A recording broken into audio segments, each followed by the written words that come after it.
Hai guys, Assalamualaikum. Vlog ini adalah vlog lanjutan dari vlog Aprilia Dilestari yang beberapa hari lalu bincang-bincang bersama Bapak Wildan, senior investigator dari KNKT. Oke guys, kembali lagi di YouTube channel Aprilia Dilestari. Kali ini kita akan lanjut Pak, tapi saya mau kasih lihat juga unit Bagong Biru Pariwisata yang luxury Pak. Siap. Bisa bayangin nggak Pak Wildan, kalau luxury itu seperti apa? Wah, kapan-kapan naiknya. Loh, kapan-kapan? Saya ajak sekarang Oh Pak, iya. monggo. Enggak nyoba kemarin ikut wisata. Silahkan. Nah, sekarang kita menuju ke luxury bis Bagong Biru Pariwisata bersama Bapak Wildan, senior investigator KNKT. Ini Pak. Oh, iya. Ini alhamdulillah Pak Wildan, bis saya ini baru balik semua ke garasi. Oh iya. Kalau enggak sepi Pak. Harusnya memang jalan semua, cuman ini waktunya istirahat. Satu hari ini saya spesialkan untuk kita syuting. Monggo Pak, silakan naik. Silakan. Ayo ikut ya. Nah, wih, ini sih bisa. ini kita masih syuting dulu ya Pak ya. Monggo, yang paling belakang saya kasih lihat ke Pak Wildan. Oh iya. Wih. Nah, ini seatnya totalnya 12 Pak. Mantap ini. 12 seat jumbo. Wah, bisa rapat di sini nih. Nah, oh bisa sekali. Bisa sekali Bapak. Monggo, mungkin Pak Wildan mau di sebelah sini. Saya tak gini. Mana? Monggo, di sini Saya di agak-agak sini. mungkin nggih. Oke, Pak Wildan, kita lanjut lagi. Tadi Pak Wildan sudah nyentil nih masalah rem. Ya. Saya jadi kepo banget, pengen ngingetin Pak Wildan lagi yang itu loh Pak, yang viral banget kemarin Gucci. Oh iya. Itu gimana sih Pak aslinya? Iya. Memang di sini di kasus Gucci ini sangat penting. Jadi pemahaman pengemudi terkait dengan perbedaan antara rem utama dengan rem parkir. Kalau rem utama itu biasanya kan menggunakan kalau nggak hidrolis pneumatis itu sangat kuat. Jadi dia direm dalam kondisi apapun direm pasti berhenti. Sementara rem parkir itu ada batasannya. Dia sesuai dengan UN regulation dia hanya mampu pada turunan paling tinggi itu 18% pada kondisi daya angkutnya. Artinya lebih dari itu atau muatannya lebih maka dia akan merosot, nggak akan kuat nahan. Nah, pengemudi ini yang di Gucci nggak memahami itu. Dia parkir di jalan yang lereng gini, dia semalaman ada di sana nggak apa-apa katanya. Tapi pada saat itu kan penumpangnya hanya dua, dia dan pembantu pengemudi. Ya nggak apa-apa karena masanya kan kecil. Besok paginya pada saat penumpang 37 orang masuk, kemudian muatan barang masuk yang totalnya kurang lebih 2,8 ton. Rem parkirnya nggak kuat nahan sehingga merosot ke bawah. Nah ini pelajaran bagi kita bahwa pengemudi harus bisa membedakan antara rem parkir dan rem utama. Dan satu lagi, pengemudi nggak boleh meninggalkan kendaraannya pada saat mesin hidup, apapun alasannya, apalagi di sana ada penumpang. Nggak boleh, dia harus ada berada di sana. Ketika terjadi kondisi darurat, dia masih bisa nginjak rem. Kalau rem utama diinjak, itu pasti akan berhenti. Tapi kalau rem parkir nggak akan bisa. Oke, berarti rem parkir itu nggak jaminan ya Pak ya sebenarnya? Nggak, jadi rem parkir itu cara kerjanya menggunakan pegas, jadi gaya mekanis. Itu kekuatannya sangat-sangat terbatas. Seperti kalau Mbak April lihat itu ya, rem sepeda yang dijepit itu gaya mekanis namanya. Tapi kalau kita menggunakan rem utama itu menggunakan pneumatis ataupun hidrolis. Coba kalau seperti dongkrak bisa ngangkat bus gedenya segitu, itu hidrolis kuat banget. Kalau mekanis nggak akan kuat dia. Nah, oleh sebab itu yang harus kita pahami, rem parkir itu kemampuannya sangat terbatas. Jangan mengandalkan rem parkir. Nah, rem parkir itu hanya sesaat dan kalau bisa ada pengemudi di sana. Oke, terus ini saya juga sudah ada beberapa yang saya catat ini Pak Wildan. Bukankah posisi rem parkir bis ini bekerja pada saat itu? Iya. Jadi tadi kalau rem utama, rem hidrolis pneumatis itu sangat kuat.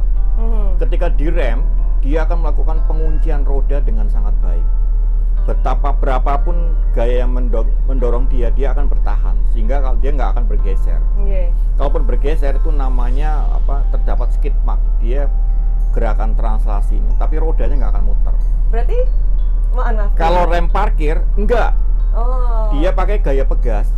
Gaya pegas itu kalau gaya yang dorong lebih besar, dia akan melemah. tapi akan nahan. Jadi roda muter, tapi puternya nggak secepat kalau nggak ada gaya rem. Jadi di situ. Jadi bedanya rem utama dengan rem parkir. Kalau rem parkir, gaya yang dorong lebih besar dari kemampuannya, roda muter, gliding namanya. Sehingga KNKT nggak menemukan jejak pengereman di sana. Karena rodanya gliding, jadi nggak ngerem. Berarti ada kemungkinan dong Pak Wildan, kalau yang Gucci kemarin itu ada yang melepas. Nggak mungkin. Oh enggak?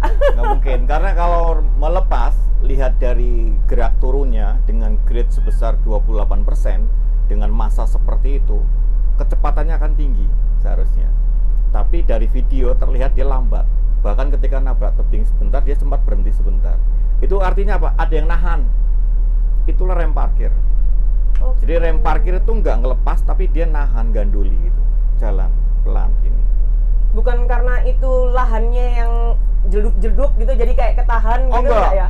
Sekalipun medannya besar, kasar, gaya dorong, gaya gravitasi bumi itu sangat besar. Kalau dia nggak ada yang nahan, kecepatannya tinggi. Karena apa? Rumusnya kan gaya untuk dorong energi potensial, massa kali gaya gravitasi kali ketinggian. Semakin tinggi tempatnya, semakin besar massanya, maka gaya yang dorong makin besar. Atau mungkin dilepas tapi nggak full? Nggak bisa. Jadi kalau juga sistem rem angin itu, dia adalah ditarik atau dilepas ya. Jadi gini, pada saat pengemudi menarik handbrake, itu sebenarnya adalah ngosongin angin. Jadi ketika kondisi nggak bekerja, rem angin itu rem parkir itu sebenarnya ada per yang mengkerut kayak gini, Mbak April. Dia ditekan oleh angin. Ketika handbrake ditarik, ini angin dibocorin sehingga pernya benggang gini. Dialah yang nahan kampas menyentuh tromol. Nah ini jadi gerakannya adalah per. Ketika pengemudi merilis, angin dimasukin lagi sehingga mengkerut lagi. Ini roda lepas. Jadi nggak bisa kita ngelap sedikit-sedikit, nggak bisa cek ya udah mau dibuang atau dimasukin itu aja.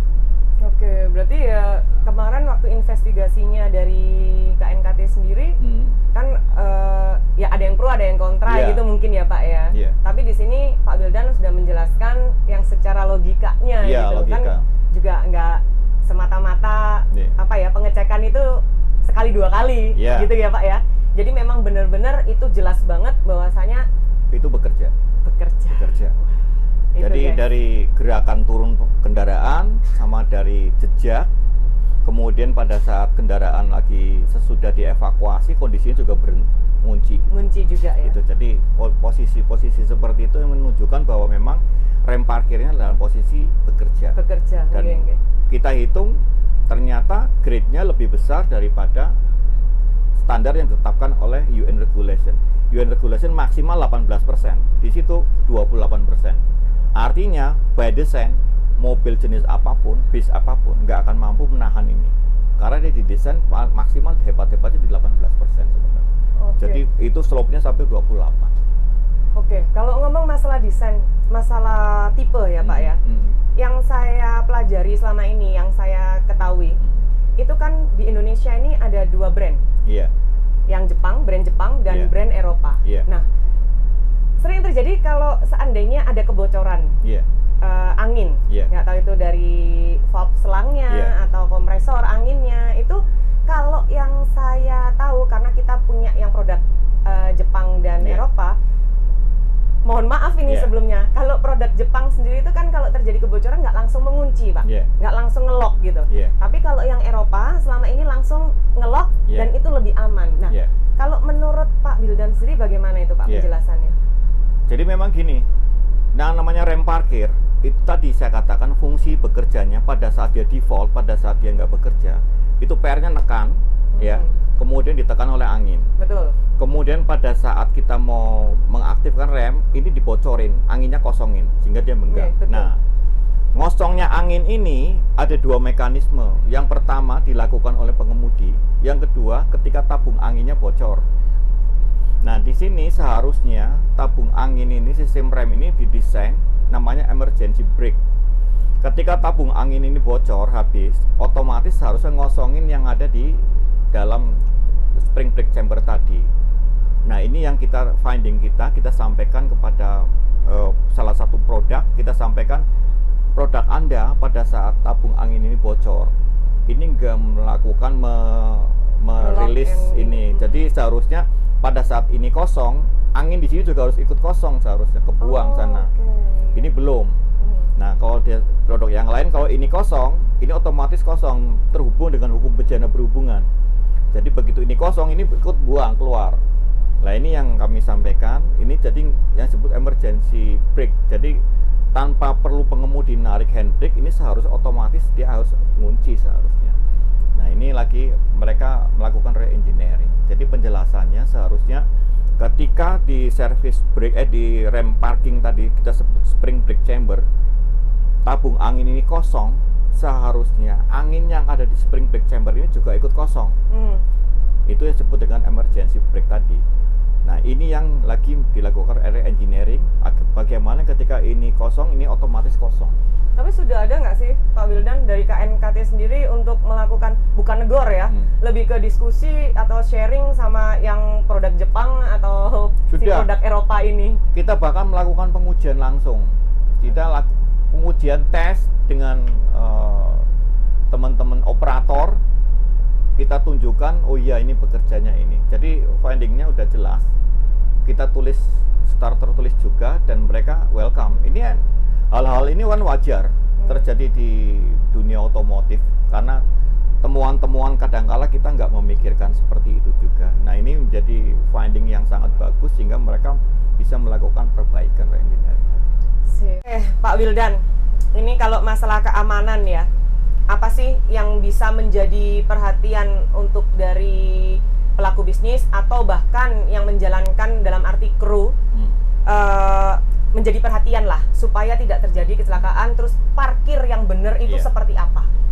Jadi gini, terutama ini untuk bis-bis wisata ini. Jadi bis wisata itu biasanya tempat parkirnya itu kondisinya kan nggak sebagus di tempat-tempat yang normal tuh ya.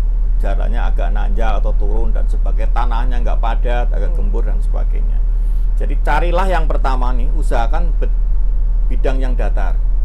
Cari tanah yang datar dan yang keras.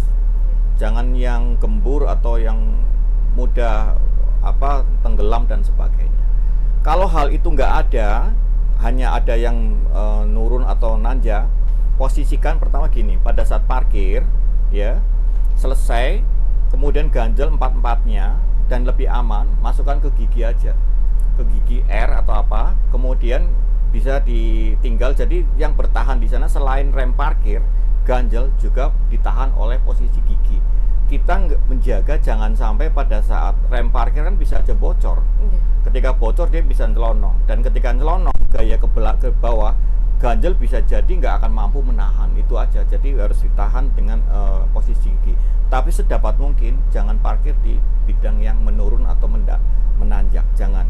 Carilah bidang yang datar. Kemudian satu lagi, pada saat kita menghidupkan, mau mempersiapkan operasional bis, jangan sampai kita tinggalkan bis dalam kondisi mesin nyala, sementara di sana ada penumpang.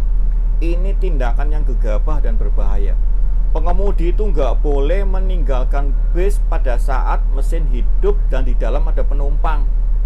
Karena kalau ada orang yang ngacang-ngacang menginjak-injak pedal, memainkan persneling atau apa, bisa membahayakan keselamatan yang ada di bis maupun yang ada di luar gitu. Iya. Mungkin poinnya sudah jelas ya. Demi keamanan bersama, memang kita harus lebih aware ya Pak ya. Bahwasanya ya hal-hal yang mungkin orang-orang anggap sepele selama ini, oh nggak apa-apa, nyalakan bisnya supaya nggak kepanasan dan segala macam, krunya ngopi dulu. Itu nggak boleh ya Pak ya. Nggak boleh. Jadi mau nggak mau harus kecelakaan di Guci itu dari situ. Jadi pengemudinya parkir di bidang yang menurun, kemudian diganjel hanya 2 roda, ya. Kemudian dianggap kemarin saya nggak apa-apa, sekarang juga nggak apa-apa. Oh lain, ternyata sekarang ini muatannya banyak dan sebagainya. Kemudian dia justru ngopi di belakang. Nah ini yang menjadi bahaya. Kondisi alam pun juga bisa loh Pak ya. Iya. Kalau hujan apa-apa itu ngaruh ya Pak ya. Kapan aja ini berubah, apalagi itu tanah-tanah timbunan kan, dia bisa rontok. Nah kalau dia ada di dalam, maka rem utama akan menyelamatkan. Jadi kasus Guci itu nggak akan pernah terjadi kalau pengemudinya ada di belakang setir. Betul. Karena rem utama itu pasti akan bisa nahan, dalam kondisi apapun dia bisa nahan. Tapi rem parkir nggak bisa. Itu guys, ayo dicatat ya, diinget-inget. Nah, ini mumpung Pak Wildan juga, mohon maaf, kan belum pernah ngerasain nih bis luxury. Jadi saya masih ada beberapa pertanyaan mungkin sebelum penutupan. Temanya ada lagi nih, tapi saya mau ngajak Pak Wildan merasakan bis luxury Bagong Biru Pariwisata. Saya ajak makan siang sekalian. Mau ya Pak ya? Siap. Oke, kita lanjut lagi guys.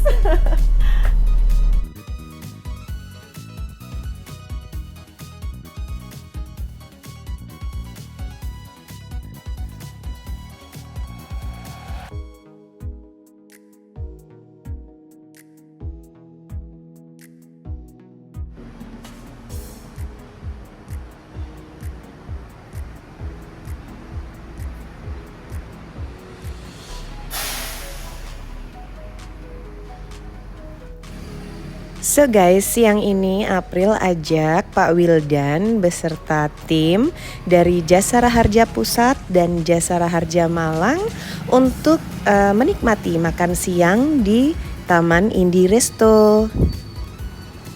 Setelah istirahat makan siang, kita akan lanjut bincang-bincang dengan Bapak Wildan, Senior Investigator dari KNKT. Buat kalian semua, jangan lupa di-subscribe, di-like, di-share, dan di komen baiknya ya. Terima kasih.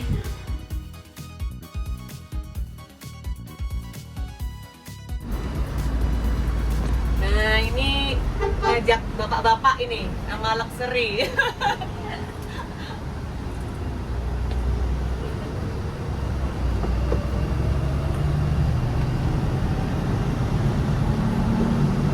Totalnya nih sama jadi TL deh, sama jadi sweater. Totalnya kita ini punya satu ini, seatnya memang isinya 12. Kalau yang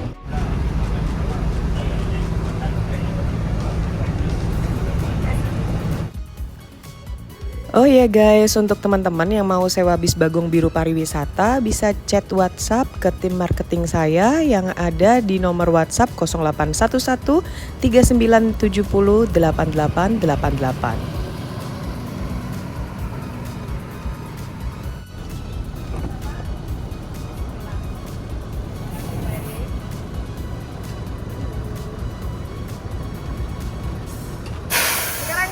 ada di Taman Indi Resto guys. Monggo Pak. Wah, gimana Pak? Enak. Enak. Berarti bisa jalan jauh ya Pak ya? Oh, ini enak banget nih. Lebih enak banget. Monggo, kita makan siang dulu. Iya. Semoga berkenan ini. Restorannya cocok mudah-mudahan. Sudah pernah kesini belum Pak? Belum. Belum pernah? Jadi pertama kali. Pas lah. Mungkin kita di sebelah kanan untuk yang tawon. Ini kayak nuansa Jawa banget ya. Iya, kayak betul. Rumah. Dan ini sudah lama sekali Kak. Kayak rumah kan, kayak dulu. Oh gitu ya? Rumah simbah saya. Oh. Monggo. Kita sebelah sini.